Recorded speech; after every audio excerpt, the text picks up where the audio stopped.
बिस्मिल्लाहिर्रहमानिर्रहीम। अस्सलाम वालेकुम। Welcome to RPH education. आज हम स्टार्ट करने लगे हैं अपना second chapter, lecture 1 biology 10th class homeostasis हमारा सेकंड चैप्टर है। तो हमने आज इसका इंट्रोडक्शन करना है। सबसे पहले हमने डेफिनेशन देखनी है। Definition of homeostasis. होम्योस्टेसिस होता क्या है? तो हमारे पास homeostasis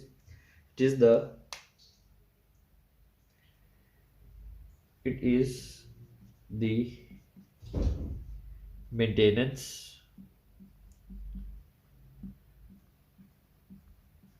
of internal condition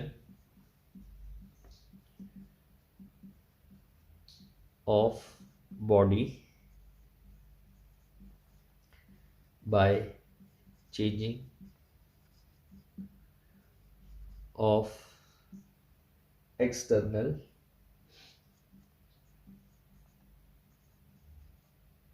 environment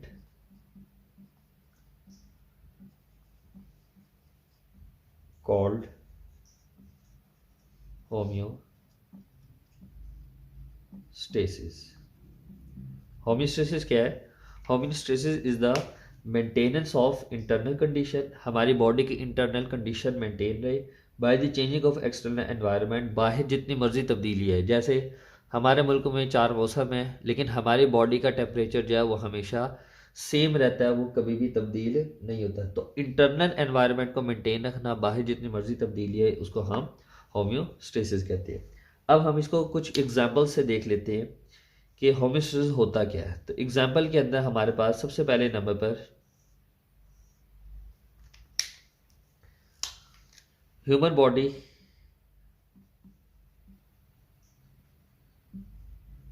body temperature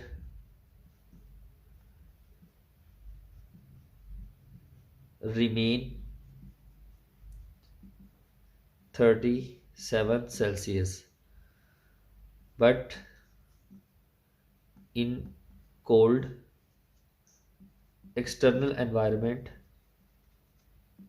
external condition और एनवायरनमेंट इज 5 सेल्सियस और 15 सेल्सियस।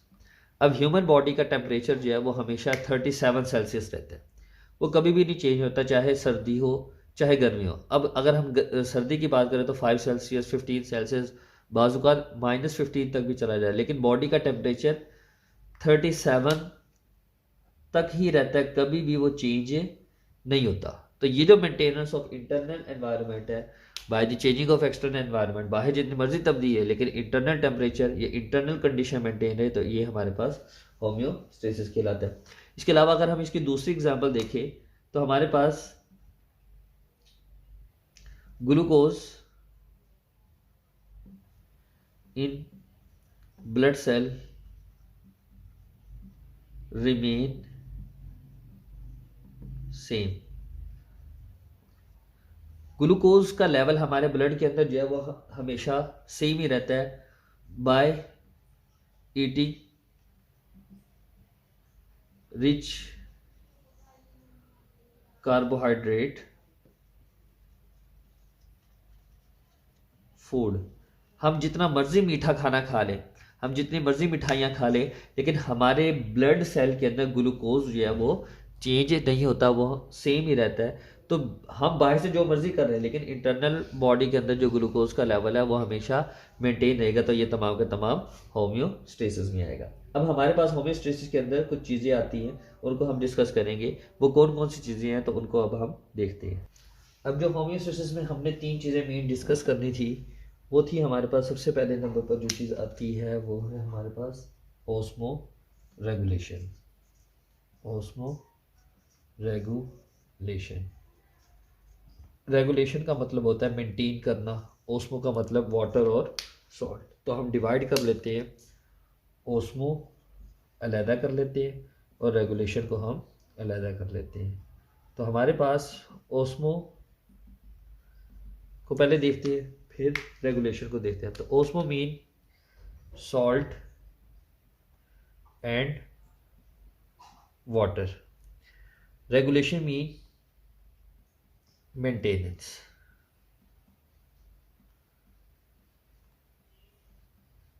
तो अब इसको हम देखें, इसकी डेफिनेशन देखें। Maintenance of, maintain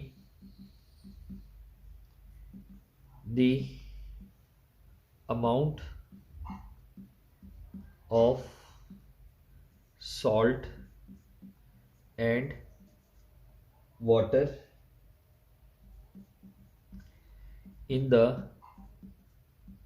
body fluids, body fluids के अंदर वाटर और सॉल्ट को मेंटेन करना कहलाता है कॉल्ड ओस्मो रेगुलेशन। तो हमारे बॉडी के जो फ्लूइड्स हैं, जो हार्मोन्स वगैरह जितनी भी चीज़ें हैं, तमाम के अंदर अमाउंट ऑफ सॉल्ट और वाटर को मेंटेन करना, ये कहलाएगा हमारे पास ओस्मो रेगुलेशन। अब दूसरे नंबर पर इसको मेंटेन करने के लिए जो हमारे पास प्रोसेसेस होते हैं वो मुख्तलिफ होते हैं। प्रोसेसेस के अंदर मे बी डिफ्यूजन का प्रोसेस हो और मे बी ऑस्मोसिस का प्रोसेस हो। तो ये दोनों चीज़ें जो है वो इन्वॉल्व होती है मेंटेन करने के लिए। तो अब वाटर और सॉल्ट को बॉडी के अंदर, तो वाटर और सॉल्ट को बॉडी के अंदर मेंटेन करना, बॉडी फ्लूइड्स के अंदर मेंटेन करना, इसको हम ओस्मो रेगुलेशन का नाम देते हैं। दूसरे नंबर पर हमारे पास आ जाता है thermo regulation.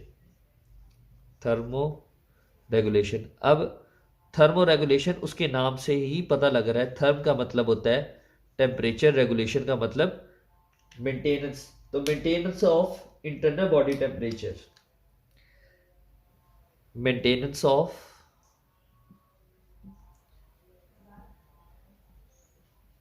Internal body temperature by changing of external condition called thermo regulation. तो अब हमने बॉडी का, हम अपनी बॉडी का इंटरनल टेम्परेचर को मेंटेन करें, बाहर जो कंडीशन जितनी मर्जी तब्दील होती रहे, चाहे ठंड हो चाहे गर्मी हो, तो हमारी बॉडी का इंटरनल टेम्परेचर मेंटेन रहेगा, तो इसको हम थर्मो रेगुलेशन कहेंगे। और हमारी बॉडी का जो ऑप्टिमम टेम्परेचर है, यानी कि ह्यूमन बॉडी का ऑप्टिमम टेम्परेचर 37 सेल्सियस है, तो इस 37 सेल्सियस के अंदर कोई तब्दीली ना आए, इसको हम थर्मो रेगुलेशन का नाम देते हैं। इसके बाद हमारे पास होमियोस्टेसिस के अंदर जो थर्ड चीज़ आ जाती है जिसको हमने डिस्कस करना होता है, वो है हमारे पास एक्सक्रीशन। आप तो चुप कर जाओ।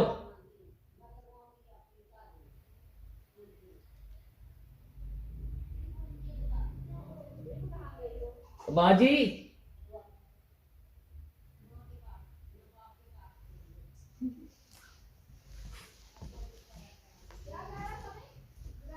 थोड़ी देर के लिए चुप करो, वो वीडियो बना रहा हूँ मैं, आपकी आवाजें बीच में आ रही होती हैं लेक्चर्स के,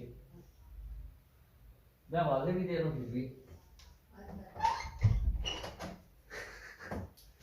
ये कट कर दी। अब जो थर्ड चीज थी वो हमारे पास थी एक्सक्रीशन। हम एक्सक्रीशन को डिस्कस करना है। ये तीन चीजें जो हैं वो हमारी बॉडी के होमियोस्टेसिस को मेंटेन करती है। तो अब एक्सक्रीशन जो है वो सबसे अहम पार्ट है। इसके अंदर होता क्या है, in this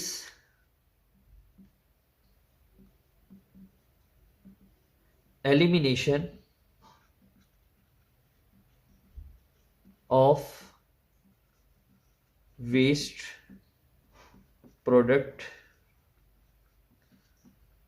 from body, body से वेस्ट प्रोडक्ट को एलिमिनेट करना, या मेटाबॉलिक वेस्ट को, वेस्ट प्रोडक्ट या मेटाबॉलिक वेस्ट, इनको बॉडी से एलिमिनेट करना क्या कहलाता है, एक्सक्रीशन कहलाता है। तो इन दिस एक्सक्रीशन का बात कर रहे हैं हम, in this elimination of waste product from the body, body से वेस्ट प्रोडक्ट को एलिमिनेट करना और इंटरनल एनवायरनमेंट को मेंटेन करना क्या कहलाता है? एक्सक्रीशन। तो ये था आज का हमारा टॉपिक, इंट्रोडक्शन था होम्योस्टेसिस का। इसमें से आपको कुछ नहीं समझ आया तो आप कमेंट सेक्शन में हमसे रब्ता कर सकते हैं। अपना ख्याल रखिएगा। अल्लाह हाफिज़।